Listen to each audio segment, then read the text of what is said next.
Bonjour à toutes et à tous et bienvenue chez Calia Podcast. Aujourd'hui, pour notre 5e épisode, nous allons aborder le thème de l'ISO 9001 en lien avec la métrologie. Et j'ai le plaisir d'accueillir aujourd'hui M. Grégory Charpentier, directeur fondateur de Calia Performance.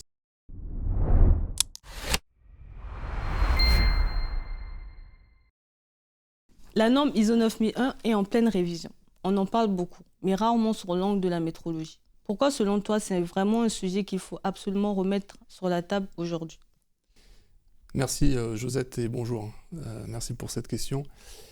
La métrologie, quand on lit et on s'intéresse un petit peu à l'ISO 9001, elle n'est abordée que sous l'angle de l'équipement dans les ressources. On a déjà largement évoqué ce point dans d'autres podcasts, on ne va pas y revenir. Mais le problème, c'est que quand on pense maîtriser, ce que l'objectif en fait de la métrologie, c'est de donner des résultats valides, en tout cas de permettre d'avoir une confiance dans les résultats qui sont obtenus par un processus de mesure. Et aujourd'hui, l'ISO 9001 n'aborde la métrologie que sous l'angle, vraiment de façon explicite, de l'équipement et de la maîtrise de l'équipement et de sa traçabilité. Voilà, donc le problème de cela, c'est que si on pense pouvoir maîtriser ou donner confiance dans les mesures, uniquement par la maîtrise ou la vérification des équipements, alors on passe à côté de l'ensemble en fait, des éléments qui nous permettraient, notamment les 5M, ce qui constitue justement le processus de mesure, on passe à côté de l'ensemble des éléments qui permettent d'assurer la validité des résultats. Donc si on ne règle pas, on ne corrige pas cette mauvaise interprétation de la métrologie qui a été faite depuis pas mal d'années, qui était certainement d'ailleurs le reflet de ce que les industriels pensaient, et quand il suffit de poser quelques questions à quelques industriels, à peu près à tous les niveaux de l'organisation, managériale ou même opérationnelle, tous, quand on leur pose la question « qu'est-ce que c'est que la métrologie ?», vont répondre c'est l'étalonnage, la vérification des équipements et l'ajustage. Voilà. Hier, pas plus tard qu'hier, j'ai fait quelques interviews dans une organisation où lorsque j'ai interrogé une personne qui faisait de la mesure sur une machine tridimensionnelle, je lui disais, voilà, qu'est-ce que c'est que la métrologie pour toi ? Ah non, moi je ne fais pas de métrologie, je fais de la mesure. Voilà. Donc c'est très révélateur, finalement, de la culture qu'il y a au travers la mesure dans les organisations. Et l'ISO 9001 en est quand même en partie responsable. D'accord, ok. Et donc tu es liaison représentative entre l'ISO 10012 et l'ISO 9001. Concrètement, qu'est-ce que l'ISO 10012 peut apporter à l'ISO 9001 actuelle ? Elle peut corriger cette approche, cette prise en compte de l'ensemble du processus de mesure, mais elle va plus loin que ça encore, parce que c'est pas nouveau, l'approche processus. Déjà, l'ISO 9000, dans les définitions de la mesure, explique que la mesure, c'est un processus. Voilà, donc c'est pas non plus nouveau, cette approche-là. Par contre, l'ISO 10012, celle qu'on l'a écrite, elle permet de pouvoir se poser la question de la mesurabilité dès la phase de conception. Et on sait très bien que dans beaucoup d'entreprises, la conception, le bureau d'études est assez cloisonné ou segmenté par rapport à d'autres services. Et ça, on le sait, hein, les études montrent que c'est le fruit, ou plutôt l'héritage des organisations tayloriennes, où ceux qui conçoivent ne sont pas ceux qui font, et ceux qui font ne sont pas ceux qui conçoivent. Donc ce qui veut dire que la conception ne va pas forcément discuter avec les métrologues de manière à savoir si ce qu'ils vont coter, les tolérances qu'ils vont choisir, sont compatibles avec un processus de mesure fiable et qui peut donner justement une confiance dans les mesures qui sont données. Une mesure avec une incertitude associée. Donc ça, c'est aujourd'hui quelque chose qui n'est pas fait. Donc l'ISO 10012, nouvelle version, permet de rectifier cela, de façon à vraiment se poser la question, au plus tôt, de la mesurabilité, parce que c'est pas quand les plans sont sortis que les méthodes travaillent sur la fabrication des pièces qu'il faut se poser la question de comment est-ce qu'on va mesurer ces caractéristiques. C'est bien avant. Donc si on comprend bien, l'ISO 10012, elle traite vraiment du processus de mesure, alors que l'ISO 9001, elle se contente de parler des ressources pour la surveillance et de la mesure, dans son chapitre 7.15 actuel. Et pourquoi il y a cet écart, en fait? Et qu'est-ce que les industriels perdent aujourd'hui en ne s'inspirant pas davantage de l'ISO 10012? Alors, il faut pas penser que les industriels ne s'inquiètent pas de la maîtrise de leur processus de mesure. Ce qui se passe concrètement, c'est que la mesure va être traitée de façon cloisonnée dans différents services. On observe régulièrement que, par exemple, la maintenance va s'occuper d'ajuster ou de réparer des équipements. Parce que quand on parle d'équipement, on ne parle pas que pied à coulisses. La plupart du temps, les gens ont en tête que la mesure, ça s'arrête au pied à coulisses ou au micromètre d'intérieur, enfin voilà, tout ce qui est très dimensionnel, mais en fait, ça va bien plus loin. C'est-à-dire que vous avez des installations, vous pouvez avoir des étuves, vous pouvez avoir des fours, vous pouvez avoir des autoclaves qui sont sujets à vérification. Donc, la plupart du temps, ce sont des installations qui sont gérées par les services de maintenance. Donc, la maintenance va faire, sans le savoir, de la métrologie. Voilà.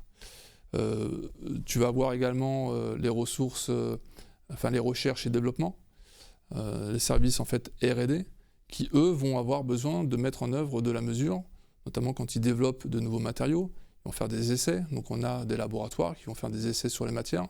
Là encore, on est dans le domaine de la mesure. Les méthodes, lorsqu'ils vont devoir mettre en place un processus de mesure, notamment la plupart du temps, la maîtrise se fait sous des MSA réduits à des répétabilités et reproductibilité. Souvent, on observe des RR ANOVA.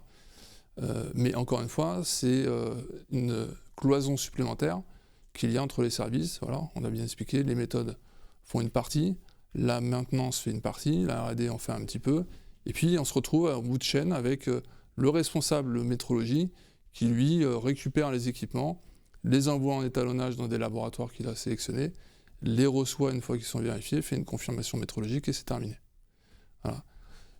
Concrètement, l'ISO 10012 a pour vocation de remettre une vision end-to-end, c'est-à-dire du début à la fin, en ayant vraiment une vision complète de l'ensemble du processus, et je ne parle pas du processus de mesure dans sa mise en œuvre, mais du processus en fait qui permet de manager la mesure dans l'organisation. Et la 10012 ayant une structure HS, donc structure harmonisée, telle que l'ISO 9001, on va pouvoir imbriquer l'ensemble des exigences de la 10012 et compléter les exigences de l'ISO 9001 sur des paragraphes tels que le leadership. Par exemple, est-ce que les organisations ont bien pris conscience de l'impact de la mesure sur leurs produits et leurs services? Est-ce que la direction donne les moyens pour assurer que les résultats sont bien fiables et que la confiance est bien là dans les mesures qui sont délivrées. Donc ça, c'est vraiment une structure qui est équivalente à l'ISO 9001. Elle n'a pas vocation à alourdir un système qui est déjà bien lourd, hein, il faut le reconnaître. C'est-à-dire qu'on a quand même des normes qui sont difficiles à appliquer pour beaucoup d'organisations. Ça, on y reviendra également plus tard, peut-être pas dans cette interview-là, mais dans une autre.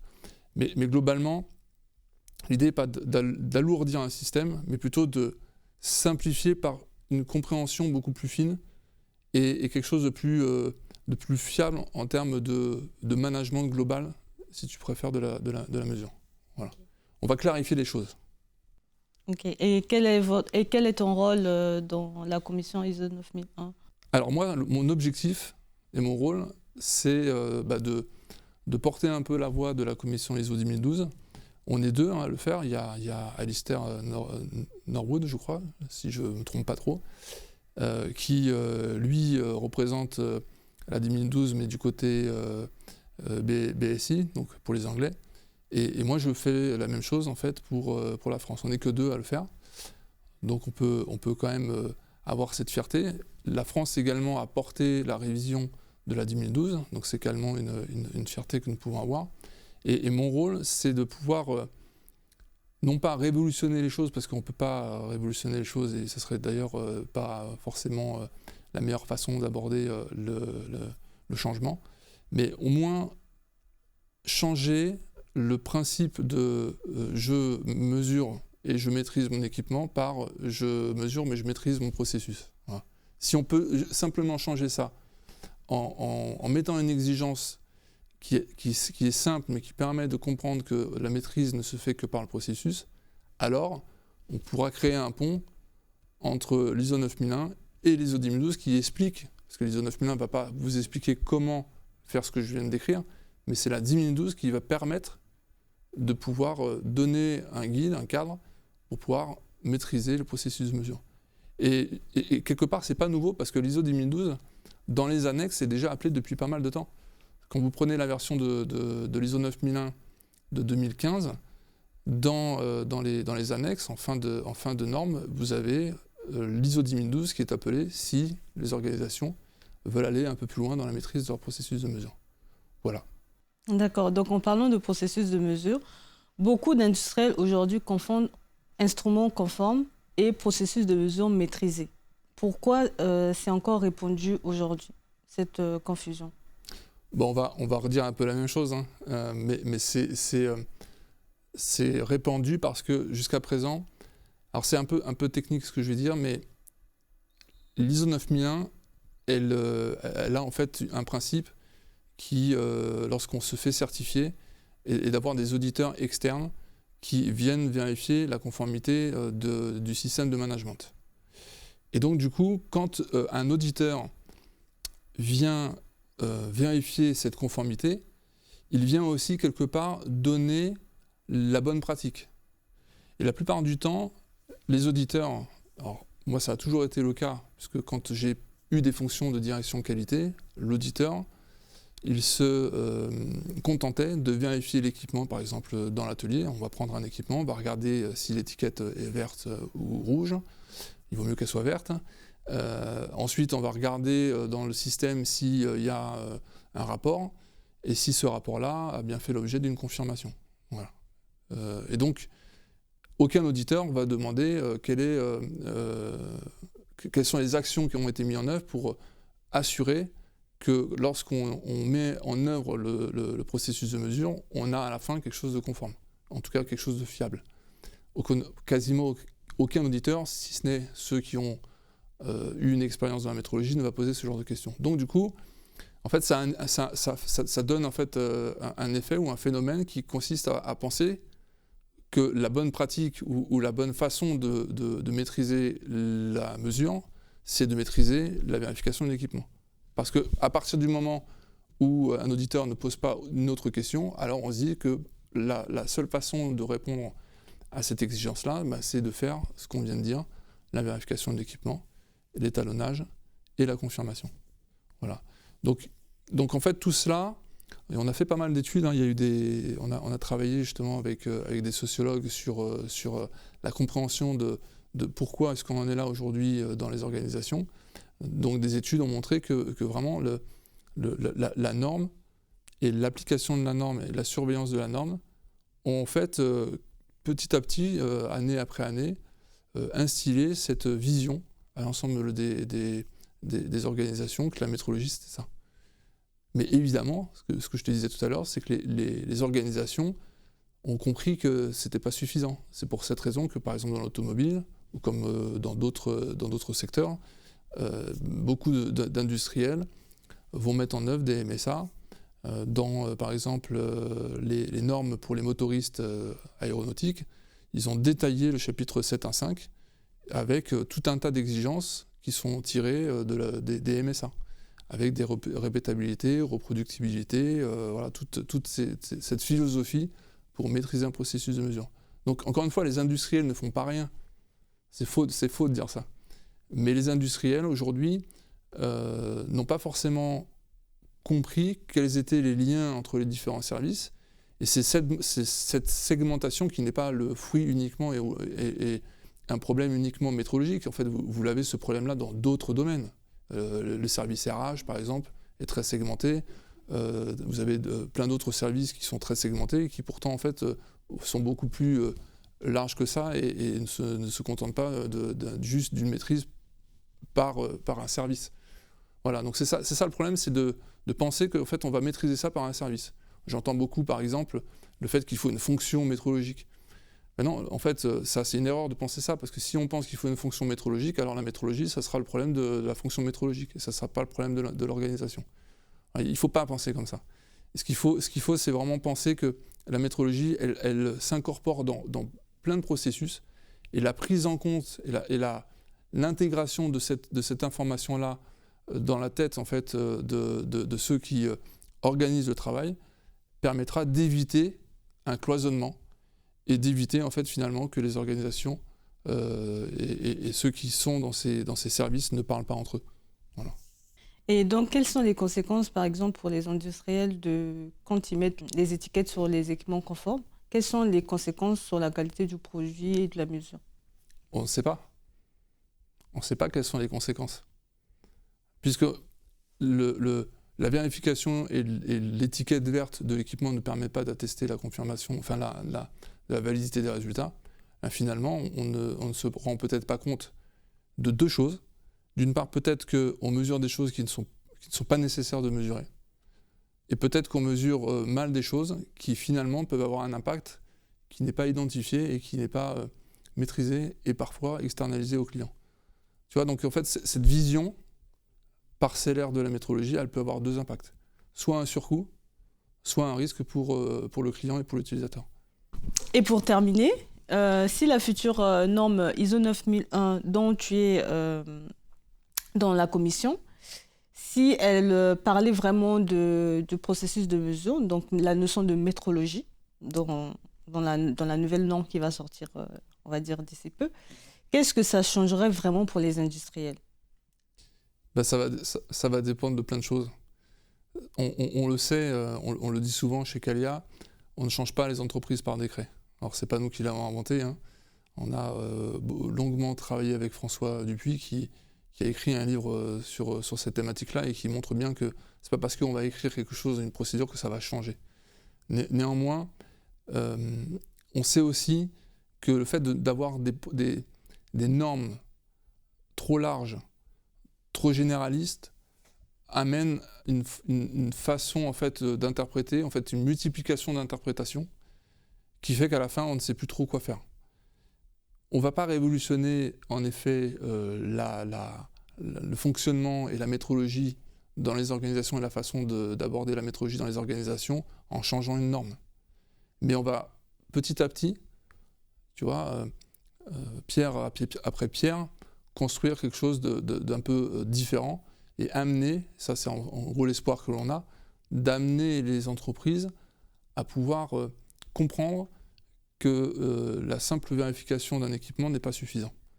Même s'ils ont certainement compris. Mais encore une fois, la compréhension, elle passe par cette vision globale de la métrologie et d'arrêter finalement de couper en morceaux un processus qui doit être pris en compte par beaucoup d'autres processus ou d'autres services. Ça dépend comment on le voit. Mais voilà, l'idée c'est de pouvoir déjà initier ça. Peut-être qu'aussi par la formation des auditeurs, si les auditeurs qui sont des régulateurs de la bonne pratique, si les auditeurs comprennent ce que c'est que la métrologie avec cette vision globale et du processus de mesure pour pouvoir maîtriser ou donner confiance dans les résultats, peut-être que petit à petit aussi, ça permettra aux organisations de se mettre à niveau et de changer leur perception et leur vision. Voilà, c'est plusieurs actions qui nous permettront de pouvoir changer tout ça. Merci Grégory. Merci à vous d'avoir suivi cet épisode. N'hésitez pas à liker, partager et vous abonner pour ne pas manquer les prochains épisodes. Merci encore Grégory. Merci et à bientôt. À bientôt.